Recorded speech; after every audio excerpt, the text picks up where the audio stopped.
That awkward moment when you suddenly realize what you're about to show a room full of people.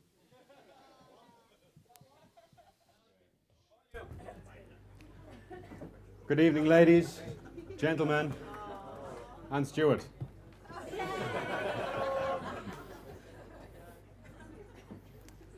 I'd like to begin by thanking the celebrant Aideen Henry for the wonderful ceremony today. The caterer, Chris O'Reilly, and all the staff for the delicious food. The proprietor and his wife, Joe Boyle and Kathleen. And particularly the barman, without whom the speech wouldn't be nearly as funny.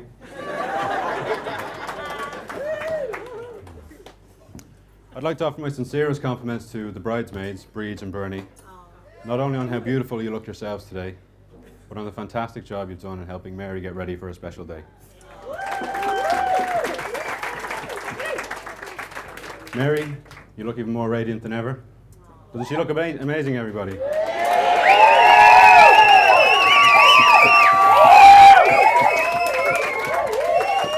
And Stuart, I'm not sure where myself and Rav were this morning, but good effort nonetheless. I'd like to compliment Mary's parents, Larry and Mary, on the fine job they've done in raising such a kind, caring and wonderful person. She truly is a credit to you both. I'd like to congratulate Stuart's parents, David and Orla, on Stuart's finding someone that would have him at all.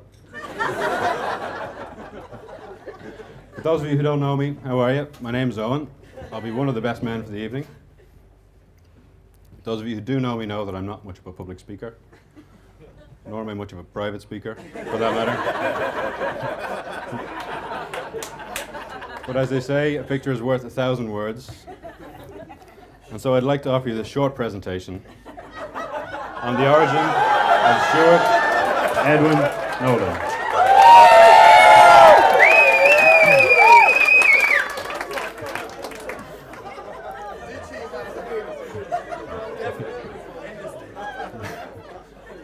The interesting parts of Stuart's life began 18 years ago when he met me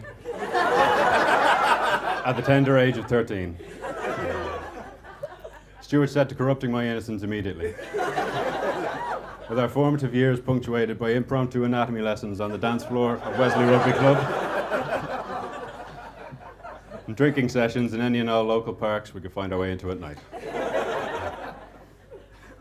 In his sixth and final year at Stratford College, aged 18, Stuart led the charge in a totally not homoerotic rendition of the Village People's YMCA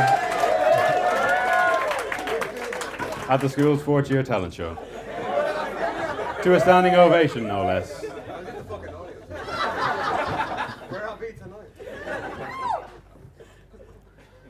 After school, Stuart decided to take a year out and go and find himself over in India. He stayed in a monastery teaching what he presumably passed off as being English.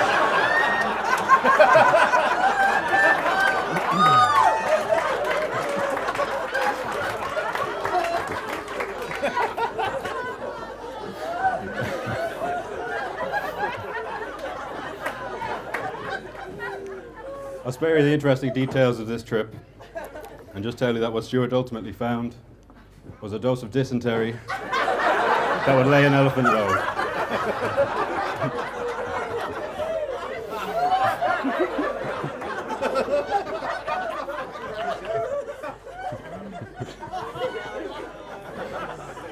While merrily charting his way around India, Stuart developed zen-like calm and patience, the like of which could only ever be learned by spending a year sitting on a toilet.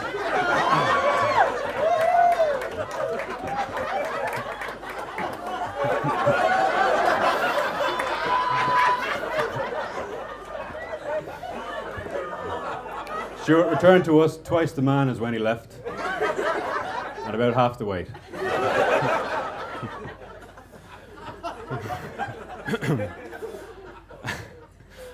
Upon his return, Stuart decided to grab life by the horns and forge his destiny. He went to DIT to study business or marketing or whatever it was, where he met a young Arklow man destined to change his life forever. After teaching young Brian Moran how to cross busy roads in the big city, Stuart embarked on a friendship that would ultimately lead to the meeting of his future wife.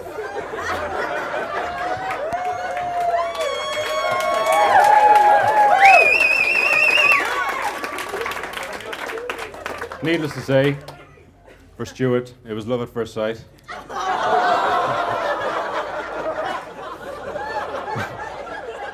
For the purposes of this story, I'm going to say that Mary took some convincing.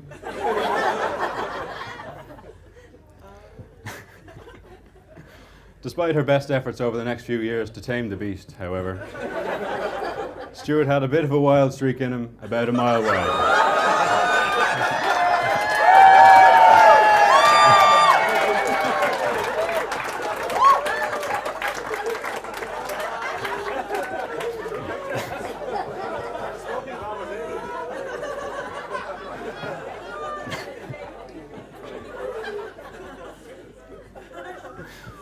Rather than face the media fallout, Stuart decided to flee to Canada with Mary in tow.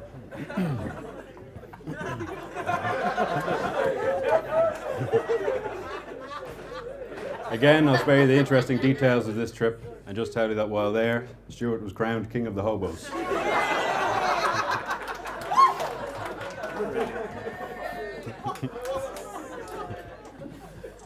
Taking this honour as his cue to leave, and perhaps trim his beard a little bit, Stuart packed up his bindle and returned to Ireland a year older and a more docile and domesticated man. Upon their return, myself, Mary and Stuart moved into a little place in Rathmines by the name of Rolling Court.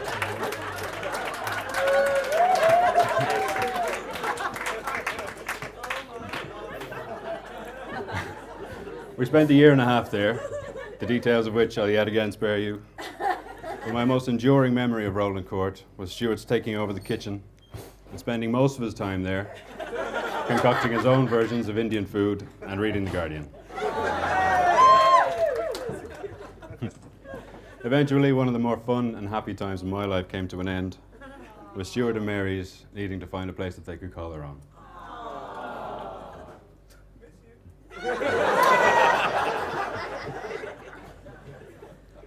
Fast forward a few years, and we're just about caught up on the origin of Stuart Edwin Nolan.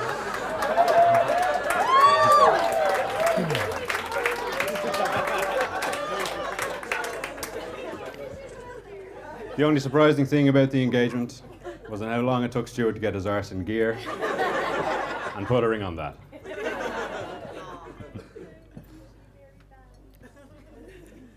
Right. Stuart,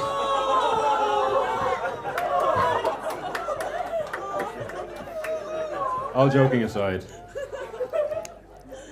you've been my best friend for 18 years now. You've been right there with me through some of the best and some of the worst moments of my life.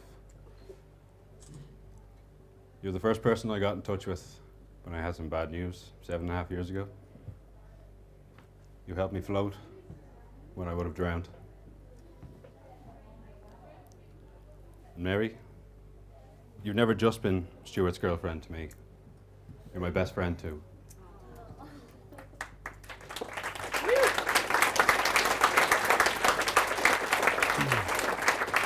I don't think there's ever been a time where you've walked into the room and you haven't raised my spirits or made me feel better about my day in some way.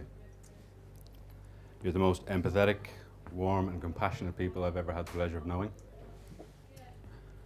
And to the both of you, I want to thank you for giving me the honour of providing this speech at your wedding today. From the bottom of my heart, I love you both.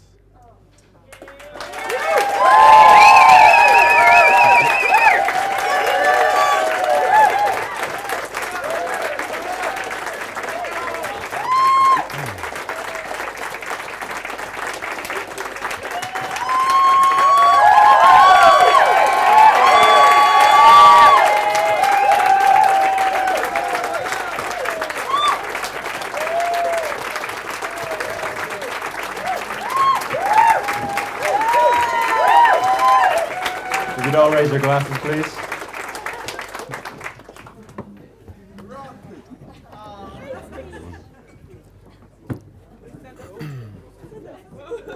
Stuart, Mary, I wish you a long, happy, and prosperous life together. I would wish you luck, but I know that with each by the other side, you'll never need it. To Stuart and Mary, everybody.